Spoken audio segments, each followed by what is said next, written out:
3, 2, 1. Hey, this is Britton DeWeese. And Sam DeWeese. And we are Sweet and Sour Comics. We've got another big haul to show you guys this week. We've been away for a couple weeks, but that's okay. We had a little bit of trouble uploading a video, so once that part 2 was finally uploaded, we said, hey, we got to get back on the stick here and show some more books that we've gotten. So lots of Silver Age goodness, one little bronzy, and one modern. And I got to tell you, this modern is outstanding. So it is, the modern is the Vengeance of Moon Knight, #1. Yeah. I just took a quick peek at it, read some of the storyline before our video. I'm pretty impressed with this book. I can tell you a little bit more about the book. So after the Moon Knight series ended, the modern one, it went straight to this, and it follows the same storyline because I don't want to spoil like the actual story, but Mark Spector basically dies, and I forgot what her name is, but she's basically a vampire that we learn about in the first issue who takes over the Midnight Mission, and she basically like runs it, but then at the end of this issue, Moon Knight comes back. And we're not going to spoil that, obviously, by showing you some panels here or anything, because this is last month's issue. Yeah. But I tell you what, again, artwork is really good for modern books. Storyline is really good for a modern book. Like Sam said, and I tend to agree with them. I've thumbed through some other modern books of Marvel and DC.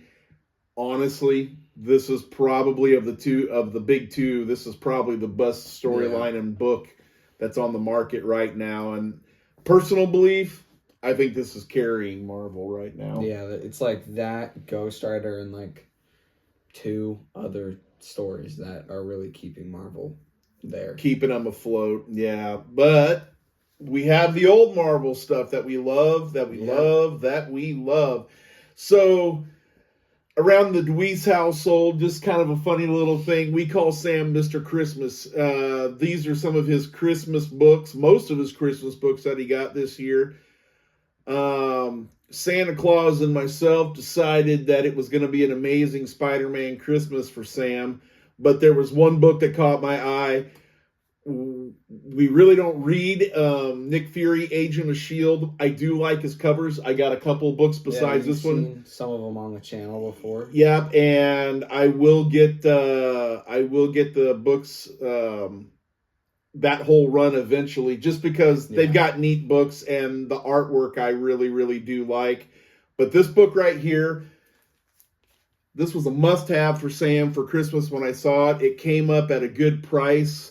I think I paid like $6 for it. Not that he's supposed to know how much his Christmas presents cost, but that's okay in this case.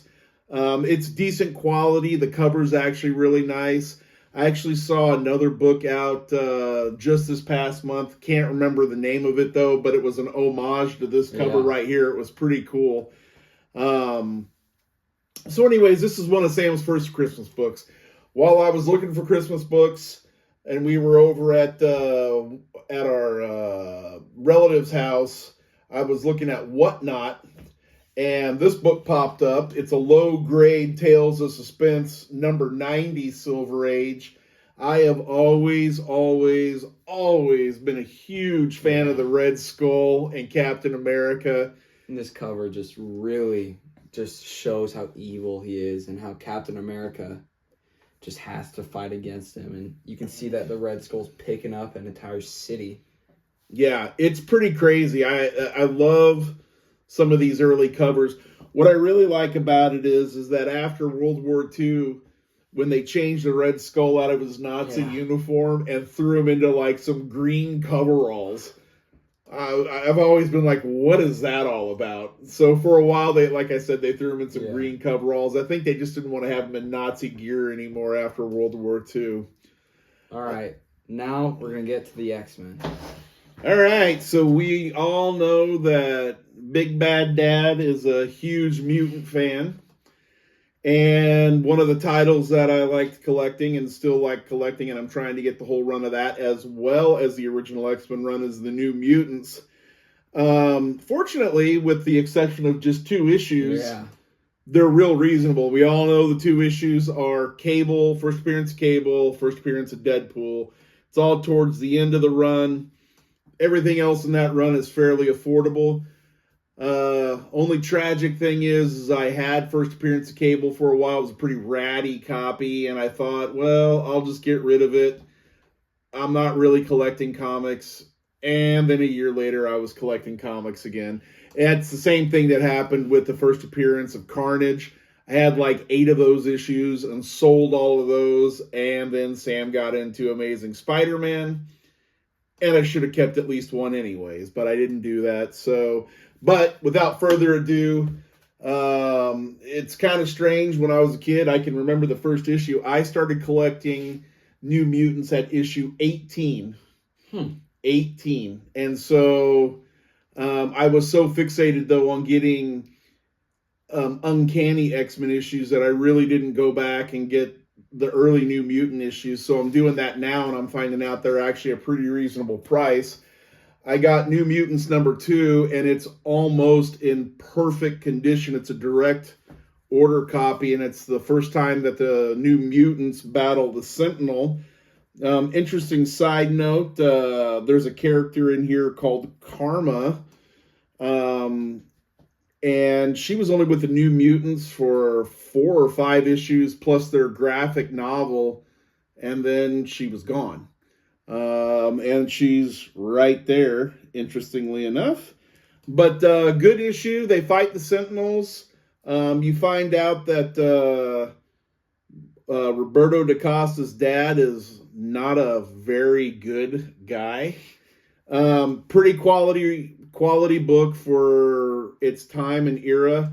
It says $8, but I didn't pay that because we have A pull file. we got a pull file at Legends, so we get every book at half price. That's not on the wall, or that's not a key, and this isn't a key. So next we have a couple of Uncanny X-Men books, obviously originally called X-Men in Volume 1 before they changed the title. And at the end of the year, I was down to what I called the Dirty Dozen. Yeah. I needed 12 books to have the entire run of volume number 1, plus a couple of annuals that I need. And then, although I don't consider it, I want to have it Sunday Giant Size X-Men 2. I'd like to have that, obviously. That's kind of one of those grail books. Don't have that yet, but I'm getting there. But I don't need 12 issues anymore. And in fact, I only need 8. But we're saving a couple of issues for another video. But the 2 issues that I got in January, the first one I'll show is issue 74. That was a reprint of an earlier issue. And it's Cry Holocaust. Great issue. I actually like the original cover better than the new cover. But this cover's fine. It's very 70s where you have like a black border on top or some sort of border on top, a fat border on the bottom, and then some of that comic art busting through the smaller panel. That's a very typical like 1970s cover. And again, it's a reprint, but it's one that I needed to fill up. So I am getting closer and closer every day. And then I was super happy to get this issue. This is issue number 54.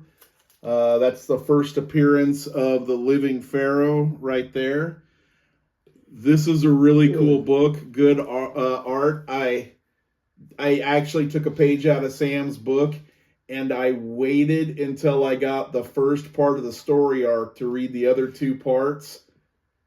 Great story arc, great art, introduction of Alex Summers. I was going to say, I can't believe that you're calling this the first Living Pharaoh. It's the first Alex Summers. Yeah, the first Alex Summers as well.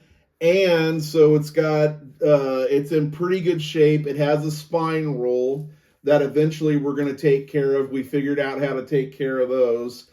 I've got a little technique that I use that maybe someday I'll show you guys. I took a spine roll out of a book that I just got that we're going to show you later on in a different video.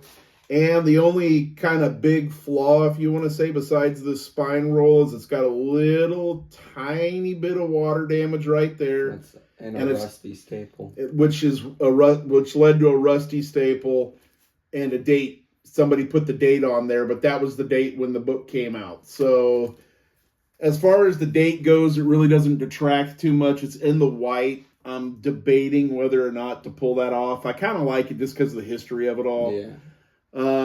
The staple and the little bit of water staining, on the other hand, I don't want to mess with that too much, but the spine roll I know I can get out. I am so happy to have this book. I got this book at not that I always just want to talk about cost, but again, I got it at a sweet price, a good cost, especially for what it is. And I'm just excited to have it because this was a book that I got it for less than $50. I know I just don't remember the exact amount, but I know it was under 50. And usually you can't find this book for 75, 80, 100 and up. So I really do look for those deals a lot, and you're going to see a great book. Like, again, I keep previewing it a little bit because it was a huge key that I was missing out of my collection, but just want to keep you guys on the hook there for a little bit. So yeah. All right, now we're going to get into Amazing Spider-Man, which will be voiced over by me. Yep. All right, now it's time to get into all the books I got for Christmas, which are all Amazing Spider-Man books. As you can see, this one is coming up first. We gotta. Oh yeah, let me get rid of these. Take our. Sorry about that. Down. No problem. All right, first book, and this is in from earliest to newest. Maybe should we do it the other way? You want to do newest to earliest? Nah. It's okay either way. I don't care. It's no big deal. All right. So the first one we have is Amazing Spider-Man 24. This, I'm pretty sure this was a battle with Mysterio where he created holograms of the Vulture and Sandman to fight Spider-Man and get him like possessed, kind of. I don't know, like get him like really crazy out. And yeah, it was not really too big of a key, but because Mysterio is not in his costume, but it's an early Mysterio appearance. You don't really see him in the book though. You just see the dude like is Mysterio. But next we have Amazing Spider-Man 29. Never Step on a Scorpion, which this is one of my favorite Amazing Spider-Man covers of all time. This is probably top 5. And it's one of my favorites too. When I was actually about his age, I used to see, they used to actually have posters of this. Yeah. And they used to do coloring books, and the coloring books would always have like this page in it. And I didn't collect Amazing Spider-Man, but every once in a while I'd see this in the shop and I actually think I might get that, and then I wouldn't. Yeah. But it is one of my favorite covers. I think this one, and I also like the final chapter. Yeah. We're going to have that one pretty soon too, because I just love that cover. I mean, that's another classic to me. Yeah. Screams classic Spider-Man, but this is probably my that I think this one's top 5 for me. Absolutely. I think there's 50, 40, I don't know. I like 48 and 49. Both of those are... Wait, no, 38 and 39. Both of those are amazing covers. And then... 50, yeah, that's... Wait, no, it's 39 and 40. Sorry. And then 66, which you're going to see in a second. Let's just say Dad and Santa Claus worked really hard to make sure that it was an amazing Spider-Man Christmas. So, but besides that, at some point we'll do a video on our favorite books of each title. Oh yeah, definitely. But the next book we have up, oh, and this is also Second Scorpion. The next book we have up is Amazing Spider-Man 30, which is the first cat burglar, which you can see him right up here in the corner. And This book is actually one of the cheaper Amazing Spider-Man of like the older books you can find, but cheap is still like $50. So, Yeah. you know, but it's a pretty classic story. Really, it's Amazing Spider-Man. I mean, Spider-Man fighting a cat burglar. And yeah, it's a pretty classic cover in my opinion if you really look at it. Water fountain falling on Spider-Man while the searchlights are pointing at him. One of the best parts is about this whole Christmas expedition is Sam's mom kept saying, "Did we get him enough? Did we get him enough?" And I kept telling her, sometimes it's not the quantity, Yeah. it's the quality and what you get them. Yeah. So, but I also got some, I don't know, what do you want to call it, non-key issues also. Yeah. Just so he did have most some, of them are like really classic covers to a lot of. I know Amazing but that was the Spider-Man. other part of it though, is I really wanted to find those really cool covers though. And I do want to shout out to Legends. Yeah. They had a lot of books that I got. And then there was, what is it, Gotham Thrifty New York. Yeah, on Whatnot. They hooked me up with some deals on some books. I'm going to tell you that right now. And you're going to see one of them coming up that was fantastic. So, Yep. All right. The next book is Amazing Spider-Man 66, which we were just talking about. Like it says down here, this one's from Legends, and this is a John Romita Sr. cover, and this is iconic. This is Amazing Spider-Man, and this is just really what the 60s of comics was. It was just Amazing Spider-Man and a big evil Mysterio, and how he's pointing at Spider-Man. I never really got Spider-Man on this cover, but I just always, Mysterio just really took the stage. Popped. Yeah, it really popped.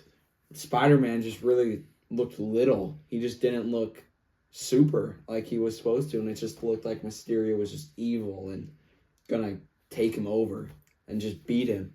And this book sat in Legends since they opened. Yeah, since the new shop opened. Since the new shop opened, it sat in there in the display case, and I finally said, I gotta get this.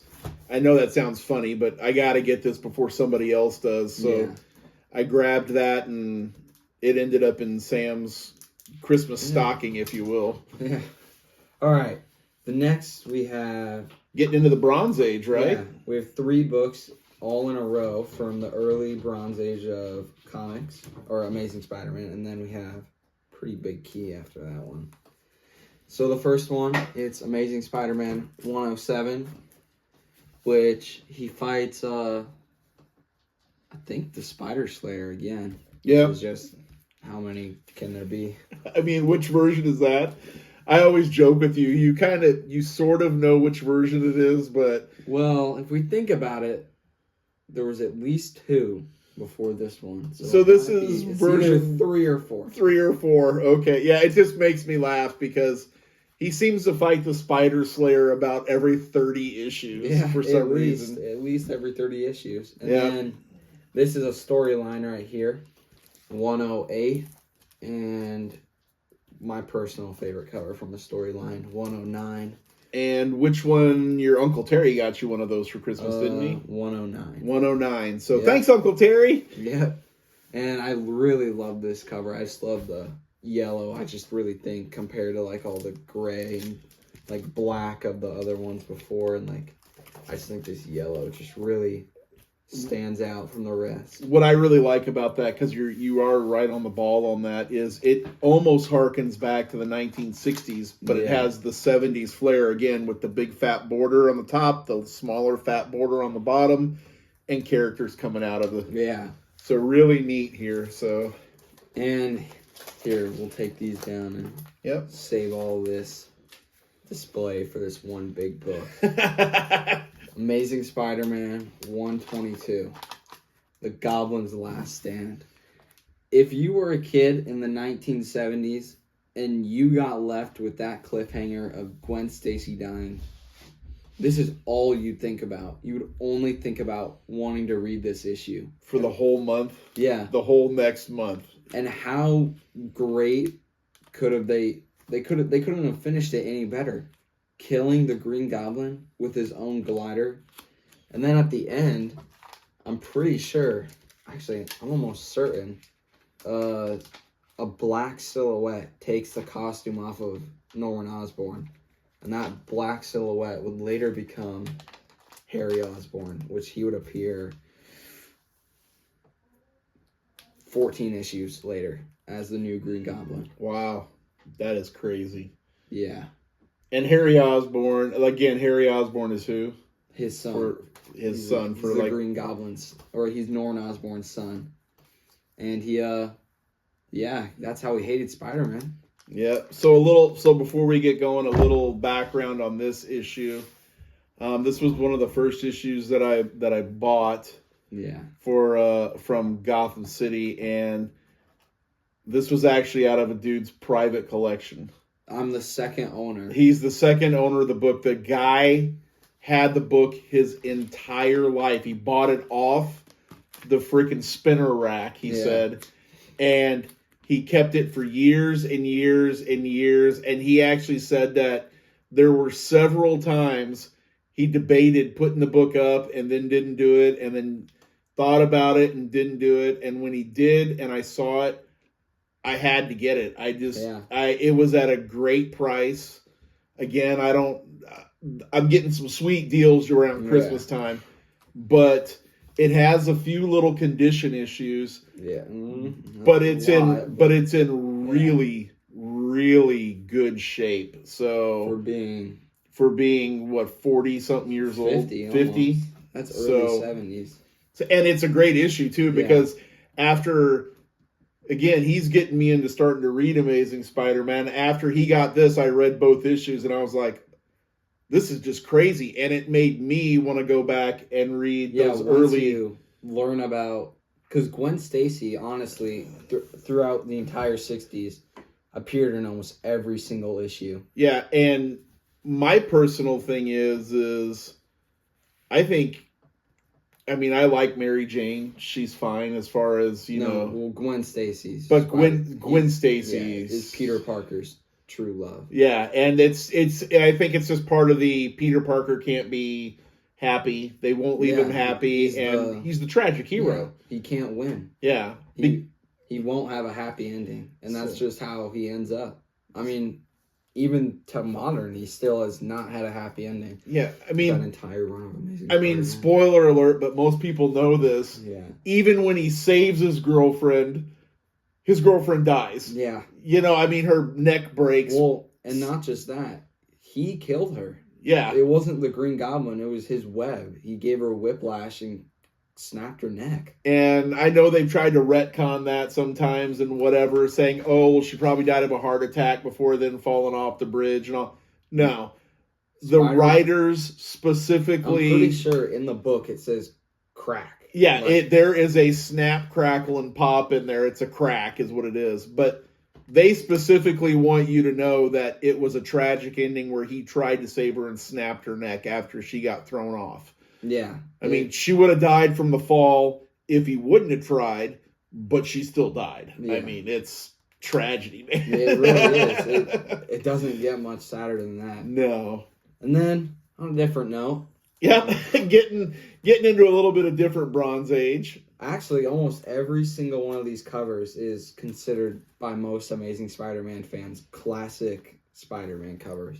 So, Amazing Spider-Man 153, I guess he fights in a football stadium because the deadliest 100 yards. Yeah. So, I don't really know. But then here's a minor key.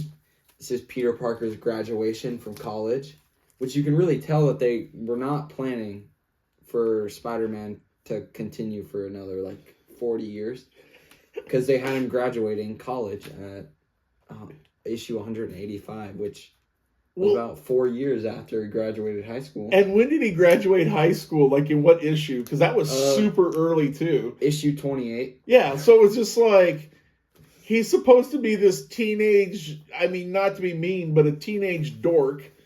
This nerdy kid that you just root for all the time. You root for him to try and be happy.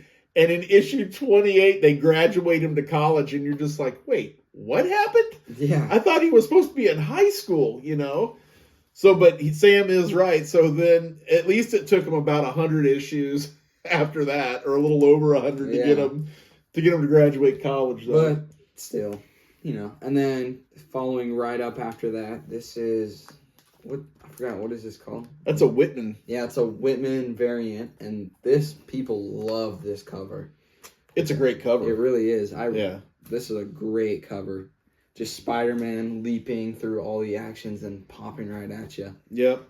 And then this one, speaking of Amazing Spider-Man 28, this really reminds me of Amazing Spider-Man 28. This is Amazing Spider-Man 188. And this is the first cover appearance of Jigsaw, which I have his first appearance and his cameo appearance. And we got that for $9. That's pretty good. Yeah, 'cause that's like a $70 book. Yeah. Sam finds some pretty good deals. And honestly, I love that cover. That's a great cover. Let me see that cover again. Yeah, that's a pretty nice little Using cover. his spider belt to shine on Jigsaw. And then right after that, not right after, but Amazing Spider-Man 200, the double-sized issue. Yep, I'm still trying to find him a decent priced 100, but that's going to be a trick. That is going to be... And then, of course, 101 is going to be a pain in the... And 102. And 102. That one's going up, too. Excuse me. It is what it is. We'll get them eventually. Yep, we get them all eventually. So, I actually have this one, but he probably just bought them as a lot, so... I did. It was all a lot, so... Amazing Spider-Man 228. And the best part is he said, I'm just going to throw this one in because there's like a little... Circle. I don't know what that is, a crayon mark. Somebody did a little circle crayon mark, and I was like, well, thanks. That's fantastic. So then the next one is skipping ahead pretty long time. Yeah, and I think these are moderns now, aren't they? No, these are... Still?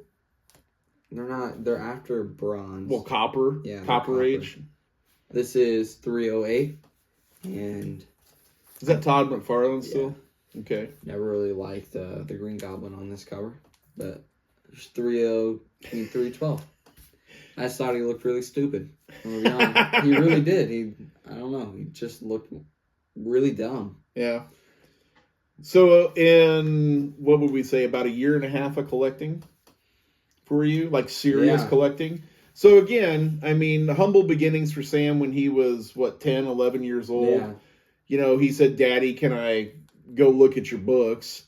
And I went, no. And I actually took him to the old Legends store like 2 stores ago and got him that Rocket Raccoon. Yeah. Fast forward now, and now he's 14, but he's only really, really seriously been collecting for about a year and a half. And I'm going to tell you guys this right now. I mean, as far as collecting goes, 1, I let him look at my books now. 1, because he's a little bit older, but 2, because he appreciates them. Yeah. There's a big difference from a 10-year-old kid who just sees a really cool book but doesn't realize it's worth like they're $200. actually worth a lot of money now. Yeah. But he actually is very good about the way he handles the books, especially the books because some of the X-Men books I got, and I didn't collect them for value. I collected them because I liked them, but I always wanted to protect them. I was one of those nerdy guys who wanted to protect his books. So a lot of my books are in super good shape, and even the ones that I bought like that were in the Silver Age when I was 18, 19, 20, 21, 22, a lot of those books were pretty 6s and decent. 7s and 8s, and I got a few 9. Probably 1 or 2 9s. 1 or 2 9s, and I do have some ratty ones too. I'm not going to say they're all great and whatever, but I mean, really think about it. You're in the Army and you're working with a budget. Yeah. They can't all be 10s. They can't all be 10s, and when I dropped $75 on issue 94, I mean, back when I was in the Army, that was a lot of money. Yeah, that's like probably $200 now. You're dropping $200 in the Army. Yeah, and or that issue 5 that I got. Yeah. I mean, that issue 5's probably worth, and I'm saying probably what, $400 or $500 now, if not more. And I bought it for like $60, $70, but again, as I state all the time, collect what you like, get what you like. Sam just, and I know this sounds crazy, but I had a couple of Amazing Spider-Mans, and he read them, and he liked Spider-Man, and plus the movies. Yeah. He liked the movies too. I'm not, that's a big influence also. So he's collecting Amazing Spider-Man, but getting back to it, because I know I like to ramble sometimes. In a year and a half, he's got about a fourth of the series. And how many issues are there in the first volume? 443, I think. So you have actually over a fourth. Yeah. You've got probably close to about 150 issues in there, which is good. I mean, about, honestly, probably 50 of them are keys to minor to major, like expensive ones, and I probably have about 10. Yep. I'd honestly say. And the funny, again, I'm not going to say I haven't bought some of those books for him, because I do, because I love collecting with them. But the majority of the big keys, big books, I'm paying for it. He's paying for them. And he works his tail off. And the thing is, though, we have a rule in our house: save at least half. And he's also really cheap. And I got a funny story to tell you. I am. So that's why, we'll tell you that in the next video. We'll tell you that story in the next video. But I'm really proud of him, actually. He's saving up a lot of money, but, and whatever he spends, he likes to make sure that he gets it back in the bank within the next 2 weeks plus extra. Yeah. So he's got a good deal going for himself, and he's probably going to have a job at Legends here in the next year and a half, because they love him, and you really do. You've got a pretty good knowledge of books from the 60s. It's not just like Marvel, But he knows DC, he knows Image. I know a lot. He knows Image. He knows. What's really interesting is he doesn't know every single book, but he knows that, like, there are certain books, like from the 40s and the 50s, that are keys. Yeah. He knows those keys, and it's part of it's just from watching other videos and stuff, but it's one of those things where he's just able to pick up on it real quick, and it's really a neat thing. And he knows a lot more about some books than I do, which is fine. I don't care about that. I just think it's a pretty neat thing. So, anyways, we didn't have a lot of sour this time, which is good. And we won't next time. And we won't next time either. And we have also, one more thing. We are headed to Comic-Con in Kansas City, Planet Comic-Con. I am going to meet one of my most favorite writers, Chris Claremont. And I already told Sam, I said, I'm going to shell out the money and get at least 3 to 4 books signed by him, some of his key X-Men books. You should get the Death of the Phoenix. Oh, yeah. Yeah, so it's going to have Shooter and Claremont's signature on it. That one was already going. Yeah. And then I think I might do first appearance of Dark Phoenix. 94.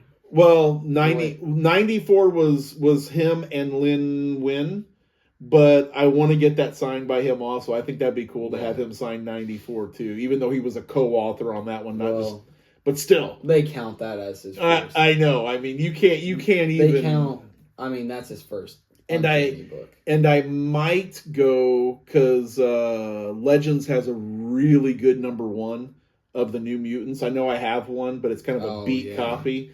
I might get that New Mutants before I go and have him sign that too. Yeah. Just because he did that as well. So. And we'll make sure to record and everything there. And we're hoping to not just get cheap books. And I won't cheap out, maybe. Well, and that's one of the things also he was even telling me. Sam was saying, I'm actually saving up because he wants to get a big book. And what's really funny is Mom, who is very supportive of this. My wife, I love her to death. She is a wonderful woman. She said, this is a good one. She said, now, Sam, your dad's on a budget. And he said, Mom, he goes, this is Comic-Con. We might have to forego the budget just this one time. And we both started laughing hysterically. Because I mean, every single book that he needs is going to be there. Yeah. I can. They're all going to be I there. can say that for certain. And honestly, probably number 1 will be there too. Yeah, and I don't think I'm going to get it this year. It just depends. It depends on what the price is and what I think. Put some payments. What I think I have to swing, but we'll see. You know, and like I like to say, the only time in my life I still kick myself just this much is I wish I could have told my 19-year-old self, get number 1. Hey, instead of getting those 5 old books of X-Men, get that number 1 that was on the wall. That's worth like $10,000. Yeah, it is. It's crazy, but it's okay. I mean, happens to the best of us. Yep. I mean, there's been some issues that have slipped through both our hands in this year and a half, and like Silver Surfer 4. Yeah, we still grind about that. We were both right next to it. Like, I don't know how we didn't see that. Because we were looking for the S's and the Silver Surfer, and we both missed it. And this guy came up, and he was skeezy guy. He's just a skeezy reseller, and because he shows his friend, he's like, you can obviously tell he's gonna resell a book. But anyways, so a positive note, we're gonna be at Planet Comic-Con in Kansas City on the Saturday. We're only going to be there Saturday, but that's okay. It's going to be Sam's first big Comic-Con. I went to a Comic-Con in Texas, in Waco, Texas. Let's see, about 30 years ago. So I bet it's going to be super different and way better. So I'm just going to say it's going to be my first Comic-Con too. We did a little local one. And that's going to happen again. That's going to happen again. And we'll 3 times a year. Yeah, 2 or 3 times a year. And we're going to go to that too, because I think that one's in May. Yeah, it's in Ralston. Yep. But we are so excited to go to this Comic-Con. I mean, it's cosplay, comic books. I can't wait. Toys. And I say this with all affection, it's a nerd fest. And because I'm a nerd, I admit it. I'm a nerd. Yeah. But I can't wait. It's going to be a lot of fun. It's going to be new. It's going to be something different. Yeah, and it's us kind of diving our toes into even bigger things. Yeah. So I know I don't have a lot of subscribers. I hope some of you subscribers are in Kansas or going to be traveling to the Comic-Con, and if you see us, we'll be there. And if you have any tips for us to which books we should bring that you've seen on the channel, because we might have to trade something. Do a little horse trading, yep. And I'm not above trading some of my X-Men books. That would hurt a little bit, but it just depends on which books they are. But I'd like to at least get a full run before. Yeah. So. Alrighty, well, this is Britton DeWeese and Sam DeWeese, and we're signing off for the night. I hope you guys have a great night, and I hope you're safe. Until next time. All right, see ya.